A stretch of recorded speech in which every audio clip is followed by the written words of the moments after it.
નમસ્કાર, વડિયાના વાવડમાં આપનું હાર્દિક સ્વાગત છે।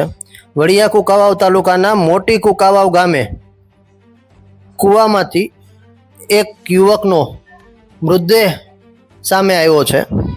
જાણવા મળતી વિગતો મુજબ અમરેલી ફાયર કંટ્રોલ રૂમને અમરેલી જિલ્લાના વડિયા કુકાવાવ તાલુકાના મોટી કુકાવાવ ગામની એક વાડીના અંદર કે કૂવાની અંદર એક યુવકનો મૃતદેહ જોવા મળતા તેમને જાણ કરવામાં આવી હતી અને ફાયર સેફટી ઓફિસર HC ગઢવીની આગેવાની હેઠળ અમરેલી ફાયર વિભાગની ટીમ ઇમરજન્સી સર્વિસની ઘટના જણાતા તુરંત કુકાવાવ મોટી મુકામે પહોંચી હતી અને કૂવામાંથી આ યુવકને બહાર કાઢવાની તજવીજ હાથ ધરવામાં આવી હતી।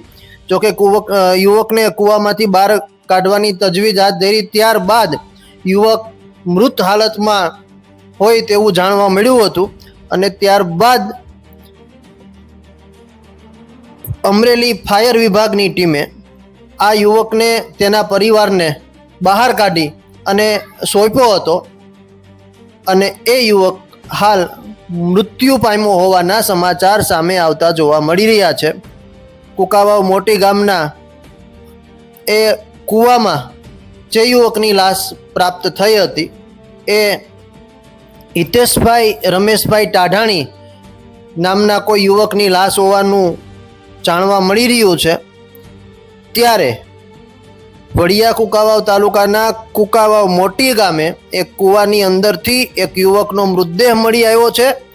આ યુવકનો મૃતદેહ કૂવામાં હોવાની જાણ અમરેલી ફાયર વિભાગને થતાં અમરેલી ફાયર ઓફિસર HC ગઢવીની આગેવાનીમાં અમરેલી ફાયર ઇમરજન્સી સર્વિસની સમગ્ર ટીમ કુકાવાવ મોટી મુકામે પહોંચી હતી અને કુકાવાવ મોટી મુકામે કૂવાની અંદરથી આ યુવકને બહાર કાઢવાની તજવીજ હાથ ધરવામાં આવી હતી।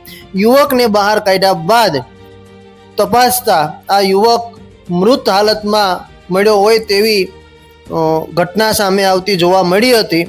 આ યુવક કુકાવાવ મોટી ગામના હિતેશ ટાઢાણી નામના કોઈ યુવકની લાશ હોવાનું સામે આવતું જોવા મળ્યું હતું। આ બાબતે યુવકની કૂવામાં પડવાના કોઈ ચોક્કસ કારણો હજી સુધી સામે આવતા જોવા મળ્યા નથી। આ બાબતે સ્થાનિક પોલીસ તપાસ કરતી હોય તેવું જાણવા મળી રહ્યું છે, પરંતુ અમરેલી ફાયર વિભાગની ટીમ તાબડતોબ ઘટના સ્થળે પહોંચી અને યુવકની લાશ કાઢી તેના પરિવારજનોને